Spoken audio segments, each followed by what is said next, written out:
Today on Cooking with a Lion, we're making something so rich, so chocolatey, so decadent that you'd have no idea that it's dairy-free. And it's all happening right now. Let's get started.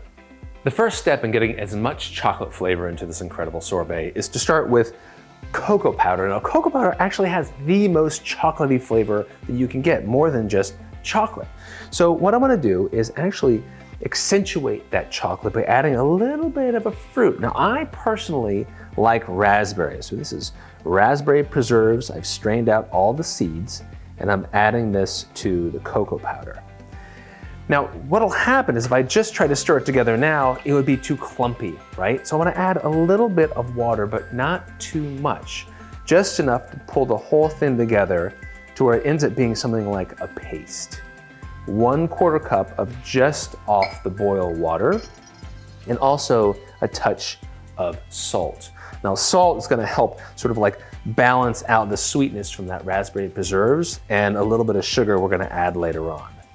Just take your time. You'll see that it all goes into the solution, and once it does, we're gonna add the rest of the ingredients.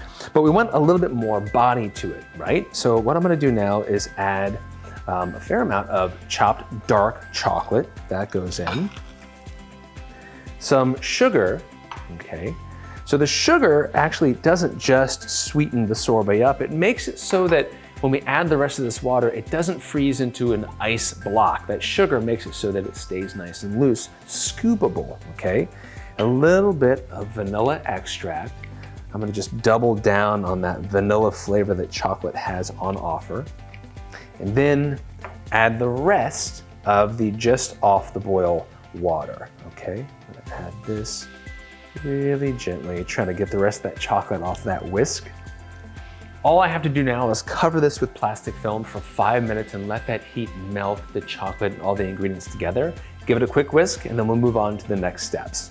You wanna make sure it's really all homogenized. And the only way to do that is not with a whisk, it's actually with a blender. So the next step is to pour everything, transfer it into the blender, and I'm gonna blend this on low for just 1 minute, just to make sure I didn't miss any little pieces of sugar or chocolate or cocoa powder, because every last little drop helps.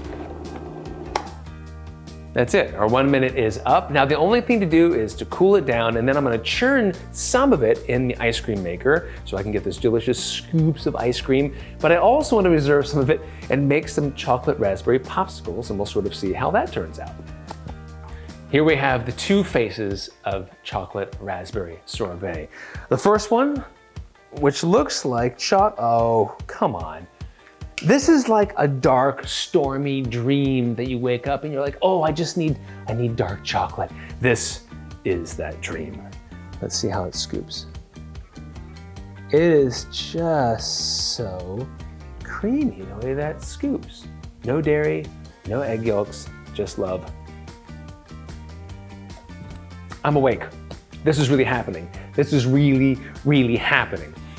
It is so chocolate forward. It's like getting a big kiss from a chocolate something. Raspberry is right there with it, side by side, best friends.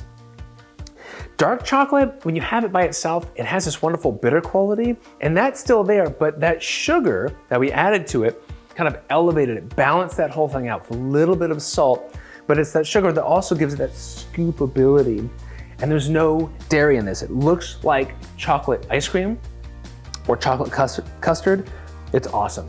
And that extra cocoa powder just really brings so much chocolate flavor to the party.